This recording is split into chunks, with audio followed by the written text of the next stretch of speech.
असमकुम class. Last video में हमने type of a sequence start किया था और अर्थमेटिक सीक्वेंस जो था वो ऑलरेडी डिस्कस कर लिया था। Now in this video we are going to discuss the geometric sequence. ठीक, it is also a type of a sequence in which the ratio between two consecutive term is always constant. Last time the difference between two consecutive term था arithmetic के लिए। इस वक्त जो है हमारे पास ratio between two consecutive term है जो कि हमेशा कांस्टेंट होना चाहिए। ठीक, फॉर एग्जाम्पल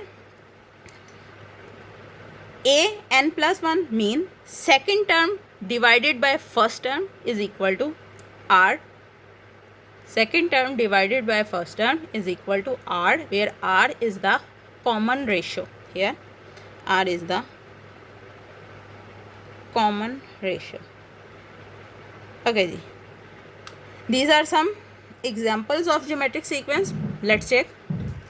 ओके जी, इनको चेक करते हैं कि क्या ये ज्योमेट्रिक सीक्वेंस बना भी रही हैं कि नहीं। ठीक, हमारे पास सबसे पहले इनको नंबरिंग दे लेते हैं A1, A2, A3, A4। सही। ओके जी, A2 divided by A1, second term divided by A1 first term is basically equal to 2/1 which is equal to 2।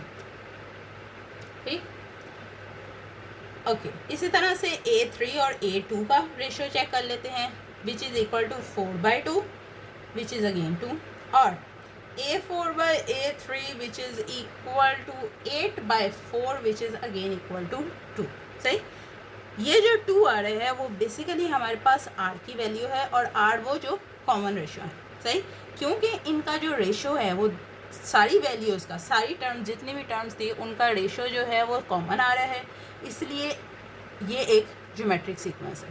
Right, और एग्जांपल नंबर 3 के लिए अगर मैं चेक करना चाहूँ, first of all numbering A1, A2, A3, A4, A5। Again जो arithmetic sequence में समझाया था वही बात कि जब भी तुम लोगों ने डिफरेंस या रेशियो लेने हैं वो कंसेक्टिव टर्म्स के दरमियान लेना है। अगर टर्म कंसेक्टिव नहीं है तो उनका रेशियो या डिफरेंस कॉमन आने का कोई चांस नहीं है। सही, अगर आ भी जाता है तो वो ज्योमेट्रिक सीक्वेंस या अर्थमेटिक सीक्वेंस नहीं बनता।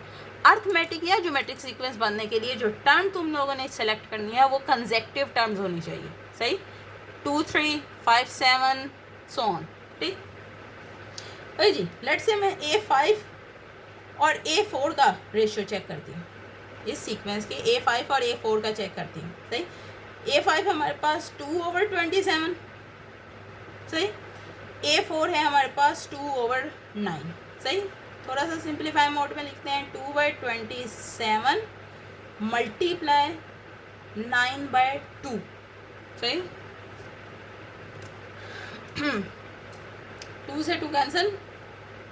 ओके जी, 3 के टेबल से अगर काटें तो बल्कि मेरे ख्याल से 9 से भी काट सकते हैं। 9 के हिसाब से काटें तो हमारे पास ये 3 आता है, ये 1 आता है। राइट, सो इस हिसाब से हमारे पास रेशो बन रहा है 1/3। सही, अभी रेशियो आया, ये नहीं मैं कह सकती ये कॉमन रेशियो है अनलेस कि मैं किसी और 2 कंसेक्टिव टर्म्स के लिए चेक ना कर लूँ। ठीक, ओके जी, किसी और 2 कंसेक्टिव टर्म्स के लिए लेट्स से 3, 2 के लिए कर लें A3, A2। A3 हमारे पास था 2/3 विच इज़ डिवाइडेड बाय 2। इस तरह से भी कैंसिलेशन कर सकते हैं, तुम लोगों को कोई मिस्टेक ना हो जाए, सो इसलिए इस तरह से भी लिख लेते हैं। ये 2 इस 2 से कैंसिल, हमारे पास रेशियो आ रहा है 1/3।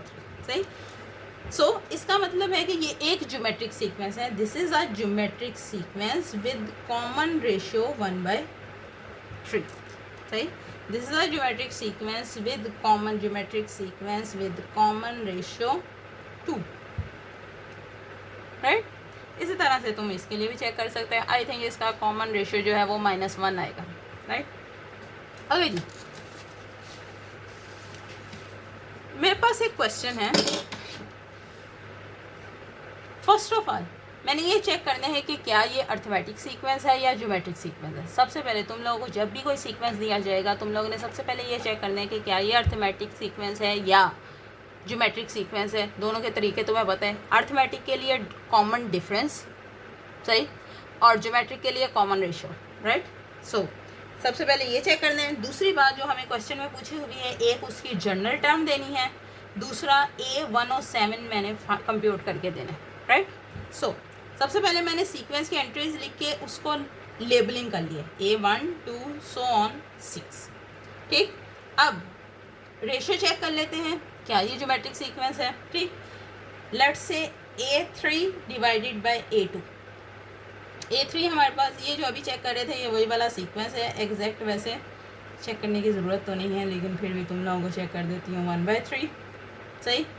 और A6/A5 अगर मैं चेक करना चाहूँ तो 2/81 multiply 27/2 which is equal to हमारे पास 1/3। 27 और 81 के टेबल के हिसाब से 1/3, right. Are you sure 1/3? Maybe, yes, okay okay जी। हम लोगों के पास ये चीज़ आ गई। अब हम, मतलब ये ज्योमेट्रिक सीक्वेंस है, सही। और कॉमन रेशियो जो है R जो है वो हमारे पास आ रहा है 1/3, सही।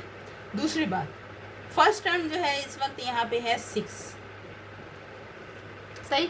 A1 is equal to 6। बाकी सारी चीज़ों को अभी ऐसे रहने देते हैं। हम लोगों ने नंबरिंग के लेबलिंग के हिसाब से वैल्यूज़ लिख दी। A1 is equal to 6, A2 is equal to 2, A3 is equal to 2/3 and simply so on up to A6, क्योंकि A6 तक वैल्यूज़ थी तो A6 तक हम लोगों ने लिखा, ठीक।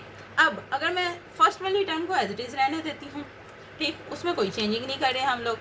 सेकेंड वाली टर्म देखें तो 2 जो है, अगर मैं A1 की टर्म में लिखना चाहती हूँ, 1 फर्स्ट की टर्म में, सो 2 का लिए 6/3 लिखा जा सकता है, जिससे मुझे 2 मिल जाएगा, राइट।